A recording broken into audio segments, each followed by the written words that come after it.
오늘 2025년 신년 들어서 두 번째 시간입니다. 오늘 예수님의 구속사 이야기 두 번째인데요. 지난 시간에 우리는 왜 가인과 아벨이 한 분 하나님께 제사를 드렸는데도 아벨의 제사는 받았지만은 가인의 제사는 거절했던 이유에 대한 말씀을 히브리서 11장에서 찾아보았습니다. 자, 그래서 오늘 시작하면서 히브리서 11장 4절 말씀을 제가 읽어드리겠습니다. 믿음으로 아벨은 가인보다 더 나은 제사를 하나님께 드림으로 의로운 자라시는 증거를 얻었으니 하나님 그 애물에 대하여 증언하심이라. 그가 죽었으나 그 믿음으로써 지금도 말하느니라. 아멘. 여러분, 가인과 아벨이 제사를 드린 법을 아버지 아담에게 여러분 들었을 거예요, 안 들었을까요? 성경에는 없지만은 분명히 아담 아버지가 자식들에게 제사법에 대해서 구전으로 전했을 거라고 봅니다. 그래서 그 말을 들었지만은 이것은 이 사람들이 정성이 부족한 것이 아니라 뭐 흔히 말하는 대로 피가 없는 제물이 아니라 성경은 뭐라 합니까? 아벨은 이 땅에 오실 예수의 여자 후손인 메시아를 바라보는 믿음의 제사를 드렸지만은 가인은 그러한 믿음 없이 종교적인 제사를 드렸다. 성경이 이렇게 말하는 거죠. 자, 그런 점은 여러분 지금도 이 마찬가지인 것은 우리는 그죠. 나는 예배도 드렸고 주일 성수도 했고 뭐 11 종금도 잘하고 찬송도 잘하고 그렇게 하는데도 정작 하나님은 내가 드린 예배를 받지 않았다고 하는 경우도 여러분 있을 수 있지 않겠습니까?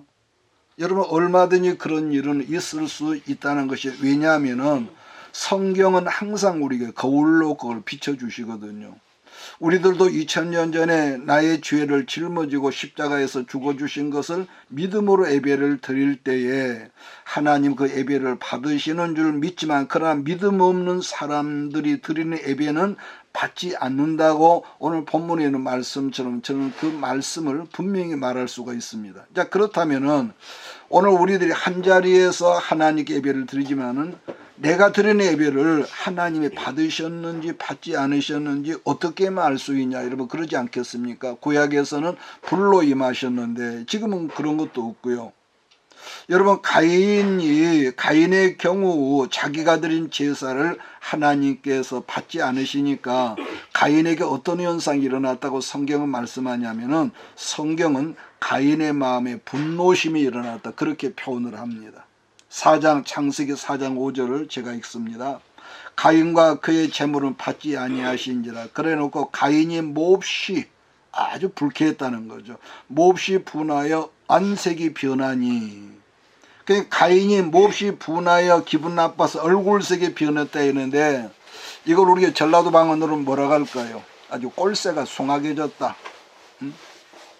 여러분, 그런데 오늘날 그런 사람들이 여러분 교회는 얼마나 있지 않겠습니까?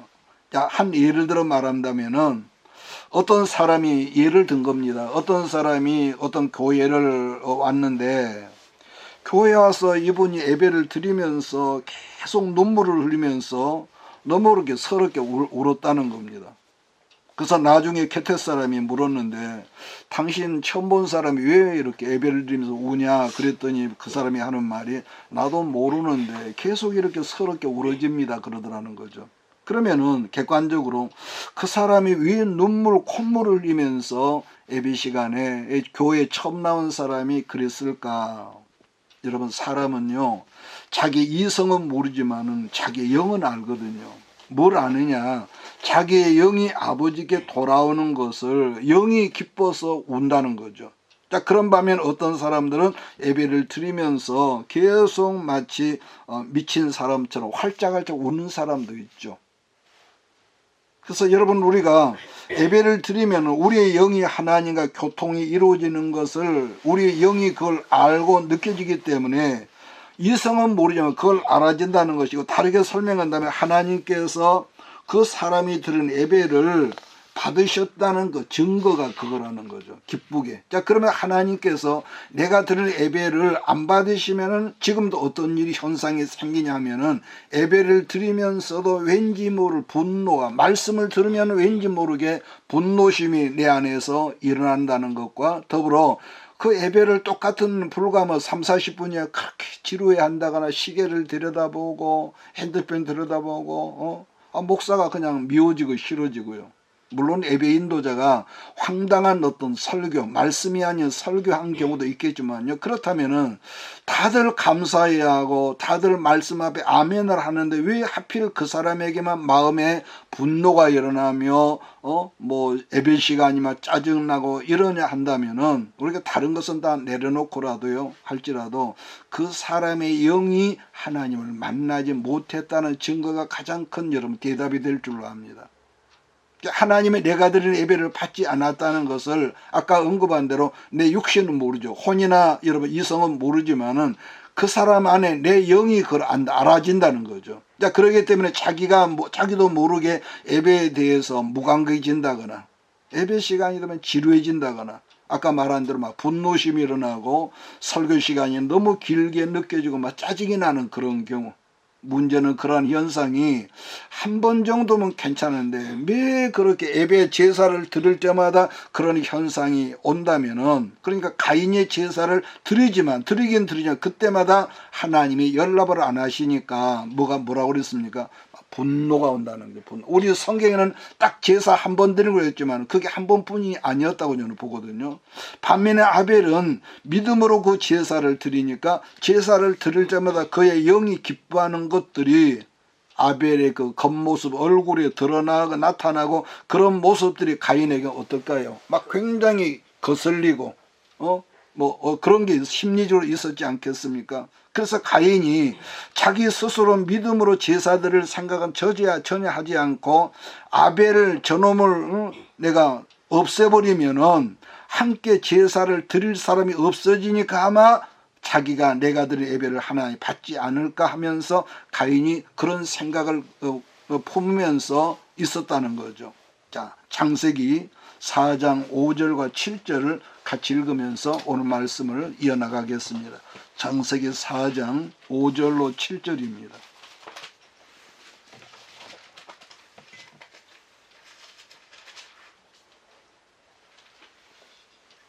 같이 읽겠습니다. 시작.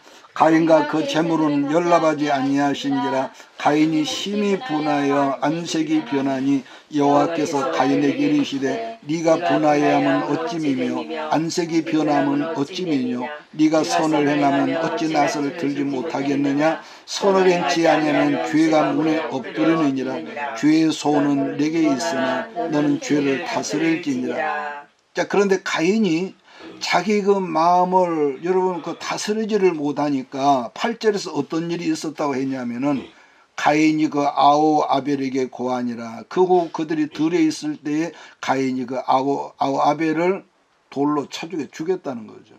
자, 근데 지금 읽은 말씀인데 세번역 성경을 보면은요 들로 나가자 꾀했다는 거죠. 근데 또 NIV 영어 성경을 보면은 또 마찬가지예요.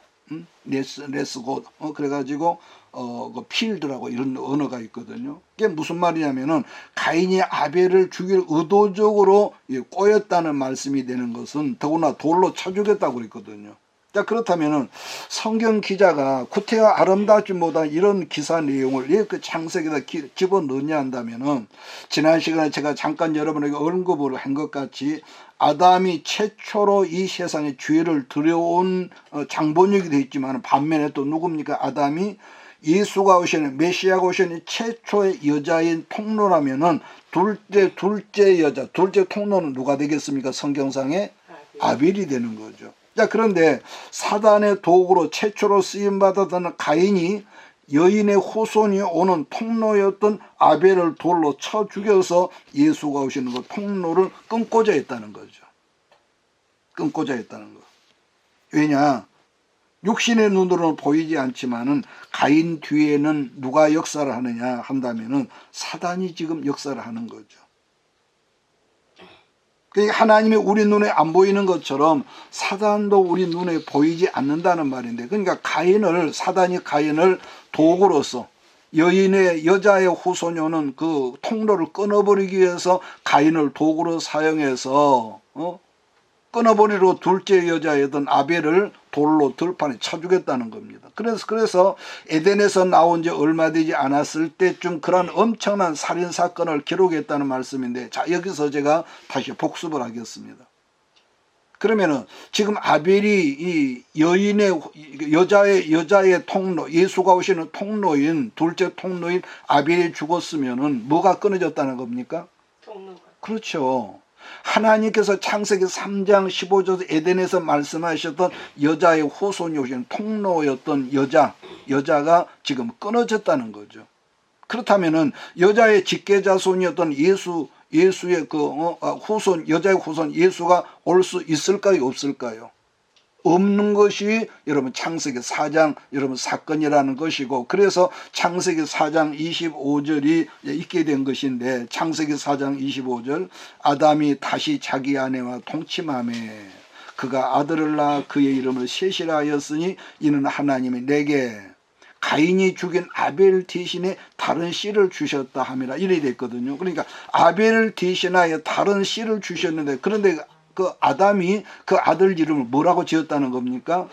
뭐라고? 셋이야. 근데 이 말은 주의할 것은 우리나라 언어로 하나, 둘, 셋, 넷 이게 아니라 히브리어로 이스라엘 나라 말로 셋이라는 말은 대체한다, 대신한다는 그런 의미의 뜻이죠. 그러니까 영어로 말한다면 뭐가 될까요? 스페아. 그러니까 스페아인 셈입니다. 그렇다면 객관적으로 아버지가 아들 이름을 스페아야, 대체야, 이건 좀 여러분 그렇지 않겠습니까? 셋이 그 의미를 알았다면. 자, 그러면은 아버지 아담이 왜 하필 아들 이름을 대체 스페아란 말로 지었을까 한다면은 그 다음 말씀 보면 그 해석이 나오고 있는데요. 가인이 죽인 아벨을 대신하여 하나님이 다른 씨를 주셨다 했는데, 그 말을 해석하면은 아벨과 똑같은 부르심을 입은 사람이 아벨을 대신하여 나타났다, 이렇게 이제 보자는 거죠. 즉 아벨을 예수님이 오게 하는 통로인 여자인데, 아벨이라는 통로가 사단으로 만에 끊어져 버렸으니까 하나님께서 아벨과 똑같은 다른 통로, 다른 여자를 오게 했다고 우리가 해석을 하면은 크게 아마 어긋나지는 않을 줄 압니다. 그러니까 이 말은 아담이 자식을 많이 낳은 사람 중에 한 사람이 아니라 가인이 죽인 아벨을 대신하여, 그러니까 여인의 후손 가인을 아벨을 대신하여 셋을 하나님이 주셨다, 이렇게 이제 보자는 거죠. 자, 그렇게 해서 하나님은 끊어져 버렸던 여자권 통로를 다시 이렇게 이어준 거죠. 근데 우리가 구약을 보면요, 이런 역사가 계속 있었습니다. 자, 그 다음에 창세기 4장 26절을 제가 읽겠는데요. 자, 셋도 아들을 낳고 그의 이름을 뭐라고 했습니까? 에노스라 하였으며 그때 사람들이 비로소 여호와의 이름을 불렀다, 이렇게 성경은 말씀합니다. 자, 셋도 아들을 낳고 이름을 에노스라 했다.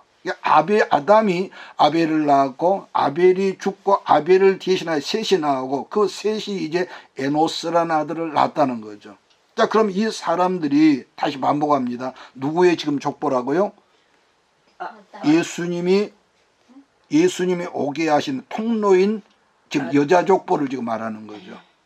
자, 그런데 히브리어로 우리나라 말로는 에노스라고 번역이 되지, 히브리어는 에나시 막 이렇게 되는데, 그 이름을 찾아보니까 에노스라는 이름이 뭐냐면은 약한 자, 병든 자, 죽을 자, 이게 에노스라는 그 이름의 뜻으로 되어 있었습니다. 자, 그러면 여러분 우리가 성경을 읽다면 사무엘하 11장 말씀을 보면은요, 다윗이 밧세바를 취한 그 일로 말미암아 그 징벌이 어떻게 됩니까? 밧세바가 낳았던 아들에게 임했는데, 아이가 태어난 지 7일 만에 죽는 사건이 있었거든요. 그거 안 죽게 하려고 다윗이 금식하고 야단했는데, 근데 그 아이가 병이 들어 죽어갈 때 표현을 거기 보니까 아나시, 우리말로 에노스 이렇게 돼 있다라는 거죠. 자, 그렇다면은 왜 그 아버지 셋이 아들 이름을 병들어 죽을 놈이라 이렇게 지었을까? 창세기 4장 25절, 셋도 아들을 낳고 그의 이름을 에노스라 하였으며 그때 사람들이 비로소 여호와의 이름을 불렀더라, 이렇게 좀 앞뒤가 맞지 않은 성경 구절을 지금 읽었습니다. 근데 중요한 것은 셋이 아들 에노스를 낳은 그때부터 사람들이 여호와의 이름을 불렀다고 그랬는데, 이게 무슨 말일까? 이제 그러게 하지 않겠습니까? 이음새 모르면 이음새가 우리나라 번역 성경으로 그렇게 안 돼 있으니까. 그러니까 다 반복하지만 세상에 무슨 아버지가 아들 이름을 그렇게 지었을까 싶지만 정말로 중요한 포인트는 에노스의 아비인 셋이 영안이 열려서 그걸 봤다는 겁니다. 우리는 신약서에 누구든 예수 믿는 사람은 뭐라 합니까? 우리가 성령 받은 자요. 우리가 기도하고 성령으로 하면 성령 충만인데 구약에는 그런 뭐가 없지 않습니까? 그런데 중요한 것은 우리가 왕권, 구약의 삼직인 왕, 제사장, 선지관 이런데 여자권을 가진 사람들은 간헐적으로 이렇게 성령이 임해서 어떤 그런 것을 볼 수 영안이 열렸다는 걸 우리가 참고하자는 거죠. 자, 그럼 여기서 뭘 보았냐? 세상으로 점점 타락해가는 가인의 자손들의 삶을 이 사람이 봤다는 거죠. 물론 그 시대에도 예수의 통로였던 물론 다른 여자들도 있었겠죠. 직접 직계손은 아니지만. 그러니까 대부분이 다 그러나 하나님을 떠난 사단의 가인의 자손들이 엄청 번성했겠죠. 뭐 지금도 그거 마찬가지죠. 그러나 아담 때는 아담 자식에는 타락한 본성이 아담에게는 있습니까? 없습니까? 죄를 지었지만은 아담에게는 본성이 없었기 때문에 아담은 순수했을 거라고 봅니다. 그래서 성경은 아담이 하나님의 형상을 입었다 했지만 그러나 타락한 이후 아담이 낳은 아담의 자식은 성경에 뭐라고 이런 이 번역을 했냐면은 그러니까 아담은 하나님의 형상이었지만은 아담이 낳은 자식들은 아담의 형상이라 사람의 형상이랬다는 거죠. 여러분 지난 시간에 아담의 뜻이 뭐라고 그랬습니까? 흙이란 말이에요. 먼지나 티끌을 모든 번역을 보니까 흙이라고 그랬거든요. 그러니까 아담이 타락하고 범죄하기 전에는 타락한 죄악의 본성이 아담에게 없었단 말입니다. 제 말을 이해하십니까? 예. 자, 그랬었는데 아담이 하나님께 불순종하고 타락하고 범죄하고 난 다음에 낳은 자식에게는 자기의 타락한 죄성이 어떻게 됐을까요? 그대로 유전이 되어서 자기 형상이 그렇게 나타났다고 성경은 말하는 거죠. 자, 그렇기 때문에 셋이 지금 뭘 보았다고 하냐면은 급격하게 타락되어서 망할 세상으로 흘러가는 걸 보았다는 우리가 그렇게 이제 해석이 되는 거죠. 그런데 그 죄로 말미암아 타락한 본성이 하나님을 떠난 세상 사람들에만 있는 것이 아니라 오시는 메시아, 즉 여자의 통로라고 하는 자기들에게 있는 것을 보았다는 해석을 같이 우리가 해야겠죠. 그러니까 지금은 하나님의 은혜가 있어서 악한 본성을 이 사람들이 억누르고 살고 있었지만 그러나 하나님을 떠난 세상 사람들은 그 악한 본성을 제어하지도 않으면서 악을 행하며 살고 있는 것을 셋이 영안으로 보았다는 것인데 자기도 하나님의 진노 안에서 죽을 수밖에 없는 사람이라는 것을 셋이 보았을 것이다. 이렇게 이제 보는 겁니다. 그래서 그 아버지 셋이 아들 이름을 아까 뭐라고 지었다고요? 너는 죽을 수밖에 없고 너는 망할 수밖에 없는 사람, 뜻으로 에노스라고 했다는 거죠. 자, 그런데 다음 절을 보면은 그때 사람들이 비로소 여호와의 이름을 불렀다가 이건 또 무슨 뚱딴지 같은 소리냐 그러지 않겠습니까? 그런데 여호와라는 그 이 말의 뜻은 언약의 신실한 하나님, 언약의 신실하신 하나님이라는 뜻이거든요. 그러니까 여호와라는 히브리어로는 뭡니까? 야훼, 히브리 야훼입니다. 야훼란 말인데 조금 전에 여호와가 무슨 뜻이라고요? 언약의 신실한 하나님의 뜻이라고 그랬습니다. 그러니까 다르게 말하면은 여호와는 하나님의 대표적인 기념칭호, 대표적인 이름이라는 거죠. 그러니까 성경에 우리가 원문상에 수없는 하나님, 여호와 라파, 여호와 살롬, 여호와 이름이 많이 있지 않습니까? 그렇다면은 하나님의 대표적인 언약이 뭐냐? 그렇다면은 창세기 3장 15절입니다. 왜냐? 하나님의 언약은 그 당시는 이 언약 말고 없습니다. 성경에는. 아담 시대에는 없는데 여자의 후손을 보내서 사단의 머리통을 깨게 하겠다는 언약뿐, 그러니까 창세기 3장 15절이죠. 그러한 사실을 셋이 듣고 듣고 보고 깨달았을 때부터 하나님을 불렀다는 말은 그때부터 이 땅에 오시는 여자의 후손을 바라보면서 사람들이, 그러니까 여자의 그 직계 모든 그 자손들이 제사다운 제사가 있었다는 거. 그러니까 제사를 드리면서 하나님의 이름을 불렀다는 거죠. 자, 그러므로 창세기부터 여자들의 특징이라고 하는 것은 오실 여자의 후손을 메시아 예수를 바라보면서 죄사함을 제3의 제사를 드렸다는 말씀인데, 왜냐하면은 여자의 후손으로 오시는 메시아가 아니면은 이 세상에 소망이 없다는 것을 그때부터 그들이 깨달았다는 겁니다. 제 말이 이해가 되기를 바랍니다. 예. 그러니까 나는 여러분의 이 귀에 이 계시의 말씀이 바르게 전달되기를 저는 정말로 간절히 소원을 합니다. 그러니까 지금 이 말은 그냥 소리로 목사가 하는 내 말을 듣는 걸 말하는 게 아니라 말씀이 여러분의 심령 속에 들리는 걸 제가 의미하는 거죠. 그러니까 우리들이 뭐 많이 배웠다, 적게 배웠다, 유식하다, 무식하다 그런 표현 하지만 할지라도요, 내가 아무리 무식하다 할지라도요, 하나님의 말씀이 들려온다면요, 우리가 비록 전혀 기가 막히는 환경 속에 있을지라도요, 그 사람은 소망이 있습니다. 그 지난번에 언니가 그랬잖아요. 똑같은 장애이지만 눈먼 장애인과 귀먹은 장애인은 차원이 다르다고. 이 말이 들리지 않으면은요, 굉장히 사람이 잔인하고 싸납고, 여러분 그런 말을 제가 한번 한 적이 있습니다. 왜냐? 말씀이 들려오면은 성경이 뭐라 합니까? 믿음은 들음에서 나며 들음은 그리스도의 말씀으로 말미암아 그랬거든요. 자, 그렇다면 이쯤에서 우리가 창세기 5장으로 옮겨가겠습니다. 창세기 5장. 창세기 5장입니다. 창세기 5장을 읽으면서 제가 시키는 말 그대로 여러분 거기다가 구절구절에 좀 그 체크, 동그라미를 치라고 하는 곳에 동그라미를 좀 해보이기를 바랍니다. 나중에 우리가 성경을 또 읽을 때 참고가 될 겁니다. 창세기 5장 3절 보면은 누가 나옵니까? 셋이 나옵니다. 6절에도 셋이 나옵니다. 그 세대 그 동그라미 하십시오. 그 9절에는 누가 나옵니까? 에노스가 나옵니다. 12절에 누가 나오죠? 게난이 나옵니다. 그 다음 15절에 마할랄렐이 나옵니다. 그 다음 18절에 누가 나옵니까? 야렛이 나옵니다. 그리고 21절에 에녹, 25절에 무두셀라, 28절에 라멕, 28절에 라멕, 32절에 누굽니까? 노아가 나옵니다.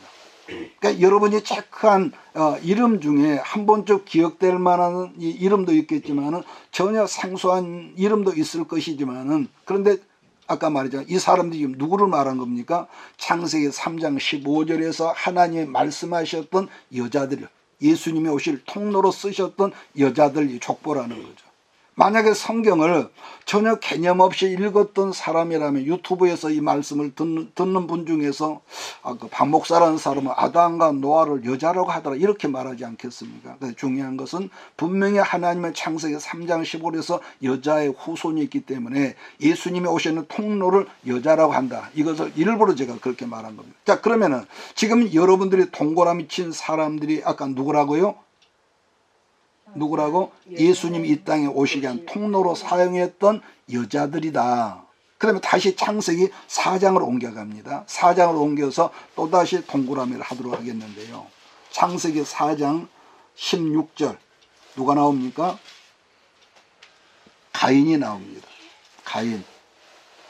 17절에 에녹이 나오고 18절에 이랏이 나오고 그 다음에 다시 18절에 무야엘 18절, 또다시 18절에 무두사엘, 또다시 18절에 라멕이 나오고, 그리고 18절부터 23절을 보면 계속 라멕에 관한 말씀이 나오거든요. 자, 그런데 여러분들이 지금 창세기 4장에서 동그라미라는 사람들은 하나님의 말씀하신 여자가 아닌 누굽니까? 여자가 오는 것을 해방하는 반대 세력의 그런 그 직계손인 것이죠. 그러니까 조금 정확히 다르게 말한다면은 사단의 후손으로, 아니 사단의 후손들의 직계 조상들이 창세기 4장에 등장한 사람. 자, 그러면은 창세기 5장에서 여러분이 동그라미라는 사람들은 아까 누구의 족보라고요? 아까 제가 말씀드렸는데 예수님이 이 세상에 오도록 통로로 사용했던 여자의 족보가 5장이다. 창세기 5장이다. 그러니까 이 사람들 여자의 족보를 보면은 공통적인 특징이 하나 있는데요. 그러니까 4장이나 5장을 보면은 이 족보의 공통적인 특징이 그 이름만을 기억하고 있지만 특이하게 아담의 7세손은 어둠에 속에 있거나 빛에 속에 있거나 그들이 살았던 삶의 내용들을 이렇게 기록을 하고 있었다는 겁니다. 자, 다시 반복합니다. 창세기 4장과 5장 말씀을 보면은 공통적인 특징이 있는데 다른 사람들은 뭐만 기록했다고요? 그 이름만 기록을 했다고 그랬습니다. 창세기 4장도 그렇지만은 5장 말씀을 보면은 하나님이 사용하셨던 여자라도 그냥 몇 살에 아이를 낳고 몇 살에 죽고 이렇게만 돼 있거든요. 그런데 창세기 5장 21절 말씀 보면은 아담의 7세 손이었던 에녹은 그의 삶인 라이프 스타일을 기록했죠. 에녹이 65세 때 누구를 낳았습니까? 무두셀라를 낳았고 300년을 하나님과 동행하며 자녀를 낳았다고 그랬습니다. 자, 질문하겠습니다. 에녹은 뭘 기록했다? 그의 삶을 기록했다. 라이프 스타일을 기록했다. 마찬가지로 창세기 4장을 보면은요, 다른 사람들 그냥 그 이름만을 기록하고 그랬는데 그 시작부터 보면은 이름은 기록되지 않지만은 제가 다시 반복할까요? 첫째 아담, 두 번째 가인, 세 번째 에녹, 네 번째 이랏, 다섯 번째 무후야엘, 여섯 번째 무두사엘, 일곱 번째가 라멕입니다. 이 사람은 라멕은 힘이 세다거나 힘이 강한 사람으로 소개되고 있는데 이 라멕만 또 마찬가지로 아담의 7세손, 어둠으로 사용했던 7세손으로 그의 삶을 이렇게 기록하고 있다는 거예요. 자, 창세기 4장 18절 제가 읽습니다. 라멕이 두 아내를 맞이하였으니 하나의 이름은 아다요 하나의 이름은 셀라였더라. 그러면은 라멕의 삶을 조금 더 보겠습니다. 23절로 4장 23절로 24절을 같이 봅니다. 시작.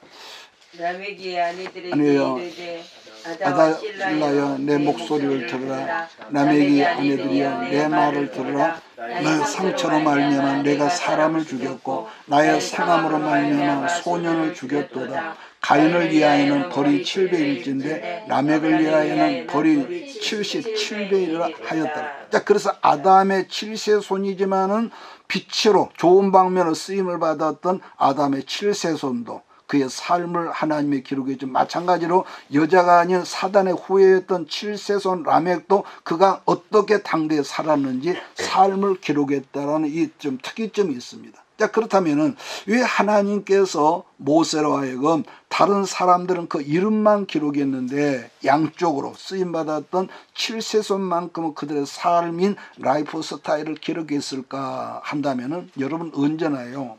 7은 모든 것의 대표격이라는 점입니다. 7이 뭐라고요? 모든 것의 예. 여러분 7이라는 숫자는 히브리어로 볼 때는 완전 숫자이기도 하지만 대표적인 수로 이렇게 여김을 받습니다. 자, 우리들이 조금 전에 동그라미를 한 것을 제가 족보라고 그러는데요. 자, 그러나 이 세상에 어떤 족보도요, 그들의 삶의 내용을 기록하는 그런 족보는 없습니다. 그러잖아요. 그러나 믿는 자나 믿지 않는 자들의 대표자로서 그의 뭘 기록했냐? 삶의 내용을 기록. 그들이 어떻게 살았다, 행적이 있다는 거죠. 만약에 족보에 그 사람의 삶을 기록했다면 그건 족보가 아니라 하나의 소설이 되겠죠. 그래서 족보의 누를 따르긴 따랐지만 그 대표자들만큼은 그의 삶을 기록했었다. 성경이 이렇게 말합니다. 자, 그러나 여기서 우리가 또 참고할 것은 라멕만 그렇게 살았다는 것이 아니라 하나님을 떠났던 모든 사람들의 삶이라고 하는 것은 라멕처럼 살았다는 것이며, 왜? 하나님이 없으니까.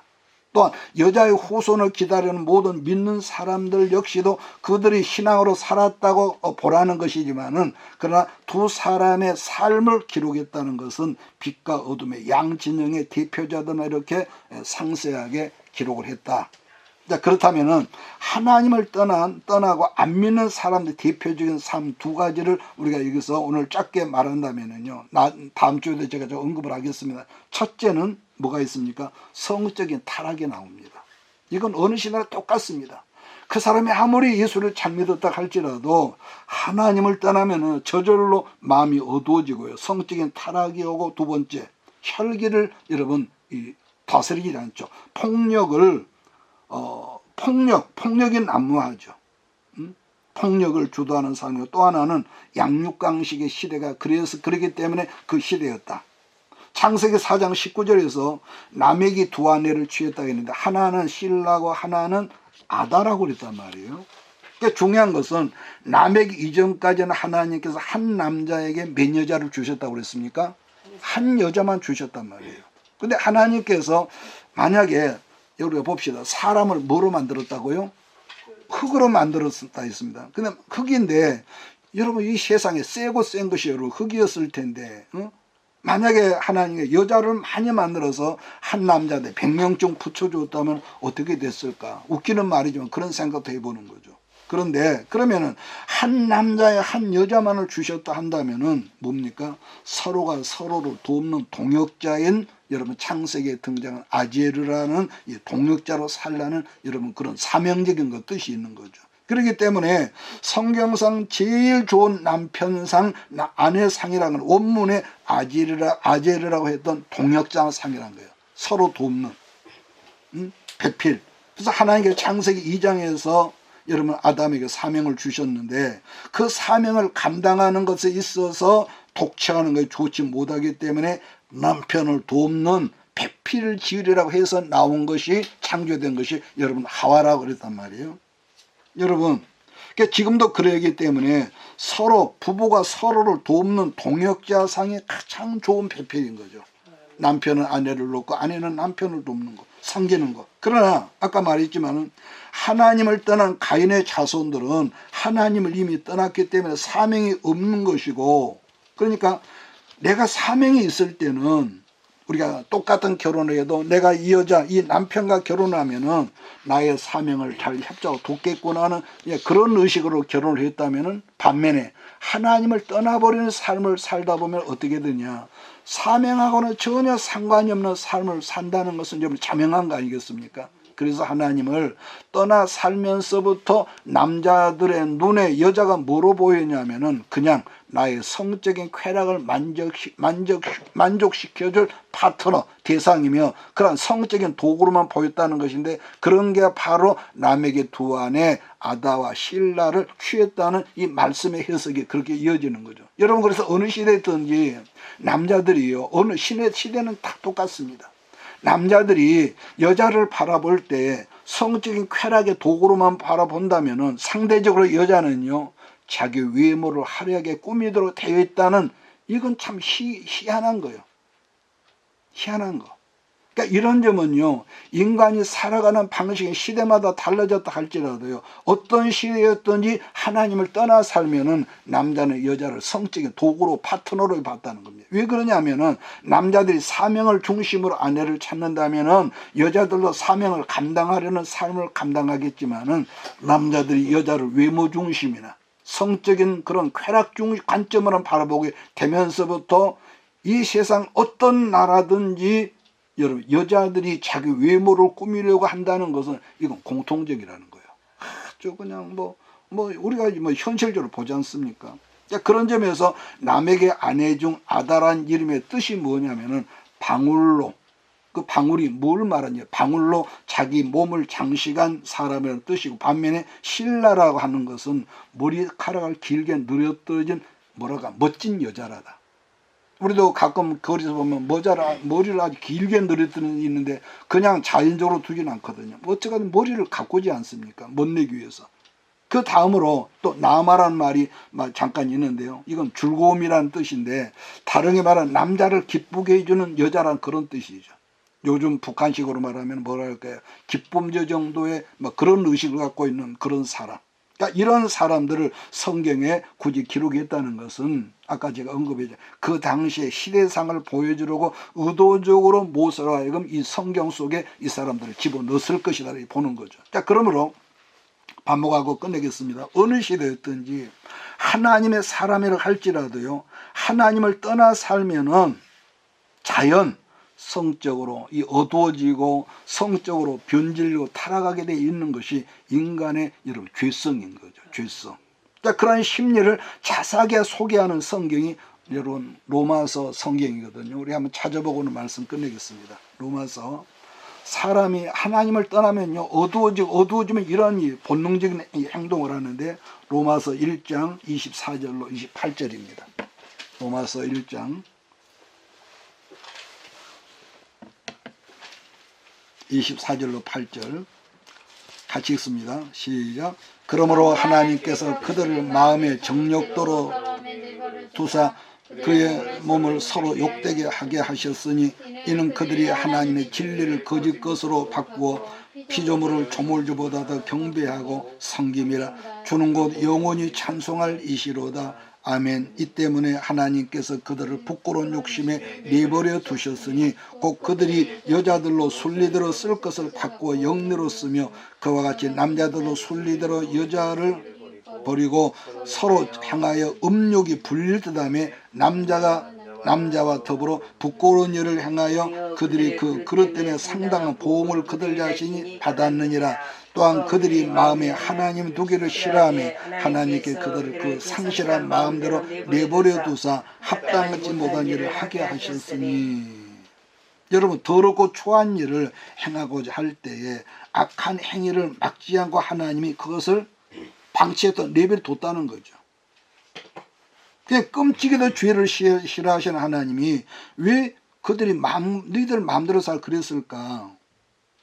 뭐 다르게 여러 가지 설명을 해서 자유의지 때문에 인간에게는 자유의지를 스스로 깨닫고 돌이키기를 원하는 거죠. 여러분 우리가 절대 잊지 말아야 하는 것은 이유 불문하고 하나님과 멀어질수록 어둠과 친하게 되면서 사람은요 어느 시대 어느 때든지 성적인 타락이 같이 온다는 점을 여러분 우리가 절대로 잊어서는 아니 될 줄 압니다. 특히나 그런 현상은요 뭐가 있냐면 내가 힘이 없을 때는요 그게 좀 억제가 됩니다.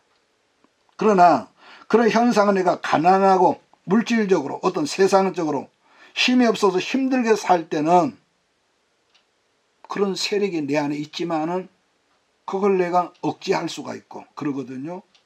있지만은 근데 어느 순간에 우리의 삶이 환경이 풀려지고 이건 참 그러니까 축복은 항상 양면성이 있습니다. 이걸 잊지 마십시오. 축복은 양면성이 있는데 모든 것이 넉넉해지고 풍성해지고 내가 마음껏 전혀 주림이 없고 먹고 살만할 때는 부족함이 없었다 했을 때는요 말씀에 순종이 잘 안 되고 하나님을 향해서 내가 할 말을 하고 산다는 그런 뭐가 있어요. 이건 어떤 특별한 사람의 본성이 다 그렇습니다. 사실요 알고 보면은 그래서 제일 어려운 게 뭐냐 그러면은요 순종입니다. 그 말이 어렵냐 그렇게 할 수도 있는데요. 반복하지만은 여러분과 내가 가난하고 힘도 없고 백도 없고 배경도 없고 뭐 돈도 없고 명예도 없고 아무것도 힘이 없어 이 능력이거든요. 이런 게 없을 때 재물이 없을 때는 순종도 잘하고 말씀 앞에 아멘도 잘했지만은 이건 목회자도 똑같습니다. 개척하고 힘들고 그래서 참 겸손한데 어느 순간부터 교회가 좀 넉넉히 사람이 막 모여 그러면은요 자기도 몰래 본성이 나오거든요. 자기도. 그래서 우리가 말씀에 거울이 없으면 누구도 다 똑같습니다. 다 똑같습니다. 그러니까 먹고 살만해지고 넉넉해지면 어떤 현상이 저절로 우리 안에서 나타나느냐면요 그게 하나님 말씀일지라도 자기 생각 자기 마음에 맞으면은 아멘 순종을 하고 움직이지만은 자기 생각에 거슬리거나 맞지 않으면은요 하나님 말씀이라도 어떤 현상이 나오느냐 말 안 듣으면 어영부영하다 넘어가고요. 그래서 제가 늘 여러분에게 당부하며 순종도 훈련이 있어야 하는데 왜냐하면 평소에 말씀 순종이 훈련되지 않은 평소에 작은 것이든지 큰 것이든지 이게 아니면은요 순종하는 척 하다가 어영부영 뭐 예수를 믿어도 이 교회는 묘하게 믿는 다른 교회는 그렇지도 않는데 막 이러면서 자기 합당하게 그렇게 한다는 거죠. 지가복음이죠. 그러니까 그러다가 어느 순간에 터지고 난 다음에 비로소 어떻습니까? 우리는 겸손해지거든요. 자기 뭐 막 말하고 뭐 잘난 체하고 그런 뻑이다가 어느 순간에 얻어 터지면은요 약속이 난 듯이 목소리부터 겸손해집니다. 목소리부터가요. 이런 점은요 특별한 사람이 있는 것이 아니라 목회자의 나도 마찬가지고 여러분도 마찬가지이기 때문에 평소에 우리가 뭐가 중요하느냐, 비록 우리가 때로는 넘어지기도 하고 내가 볼 때 술 취한 사람처럼 멍청이기도 하지만 평소에 뭐가 있습니까? 코람되어 즉 하나님의 존전에 앉아있는 자식을 가져야 할 이유가 여기 있다는 겁니다. 이 말은 이해가 되십니까? 예. 왜냐하면은 그러한 자식을 가지고 살면은 어떤 현상이 생기냐, 작은 허물과 작은 실수를 내가 범해도 내 심령 속에 얼른 뜨끔해지는 어떤 성령의 사인이 오거든요. 또 오늘 마지막 시간은 우리들이 하나님과 멀어지면은 뭐가 나타나냐 한다면 이유 불문하고 폭력적인 현상이 나타납니다. 그 사람이 나쁜 사람, 우리 집안에 이런 게 있어. 그게 아니라 여러분 우리 그거 다 있습니다. 폭력적인 역사가 쉽게 흥분한다든지. 그러니까 한마디로요 말하면 힘센 놈이 뭐라고 장땡이라는 거죠. 이 경우는요 우리가 흔히다는 뭐 학교다든지 우리 직장, 회사라든지 한 국가를 갈지라도 그 조직의 상층부에 있는 사람들 이름하여 뭐라 할까, 이름을 말을 만다 양육강식을 여러분 그 하려 한다는 것인데, 사실 양육강식이란 이건요 동물사회의 생존 원리거든요. 그 사람이 그렇다는 거. 그런 점에서 라멕이 아까 어떤 사람이라고요? 힘센 자라는, 힘센 자. 창세기 4장 23절에서 라멕이 자기의 두 아내를 불러놓고 뭘 떠벌렸냐 했다냐면은 우리 거기만 읽고 오늘 말씀 끝내겠습니다. 창세기 4장 23절입니다. 같이 읽겠습니다. 시작. 라멕의 아내들에게 이르되 아다와 실라여 내 목소리를 들으라. 라멕의 아내들이여 내 말을 들으라. 나의 상처로 말미암아 내가 사람을 죽였고 나의 상함으로 말미암아 소년을 죽였도다. 아마 누군가에게 이 내용을 라멕에게 라멕이라는 사람에게 상처를 준 사람이 있었다는 건데 그 일로 인해서 그 사람을 라멕이 죽였다는 거예요. 그런데 이 사람이요 누군가를 내가 해코지하고 못된 짓을 했다면은 작은 양심이라도 했다면 그것을 숨기려는 마음이 있어야겠는데 자기가 사람 죽인 것을 지금 자기 아내들에게 떠벌리면서 자랑을 지금 하고 있거든요. 여러분 우리가 성경을 읽다가 다른 성경들보다도 이 편집이 글자가 이 안쪽으로 들어간 게 있어요.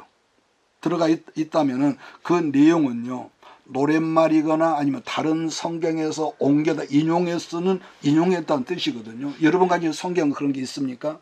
다른 성경보다 좀 안쪽으로 들어가는 거. 개혁 성경에 분명히 있는데 지금 나온 그 개정판 어쩐지 모르겠어요.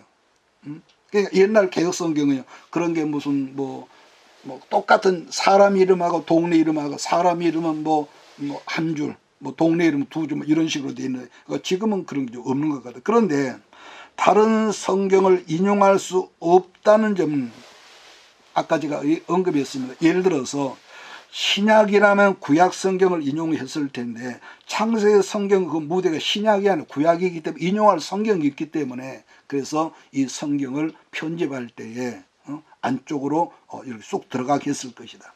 무슨 말이냐면은 라멕은 자기가 사람을 죽인 것을 그때 당시에 노랫말로 만들어서 다른 사람들 하여금 노래를 부르게 할 정도로 아주 악랄하고 잔인한 사람이었다는 것을 이 짧은 우리가 이 성경 속에서 발견할 수 있는 거죠. 어쨌든 우리가 이 라멕에 대한 것은 다음 시간에 좀 더 하기로 하고 오늘 여기서 좀 말씀을 마치기로 하겠습니다. 이것이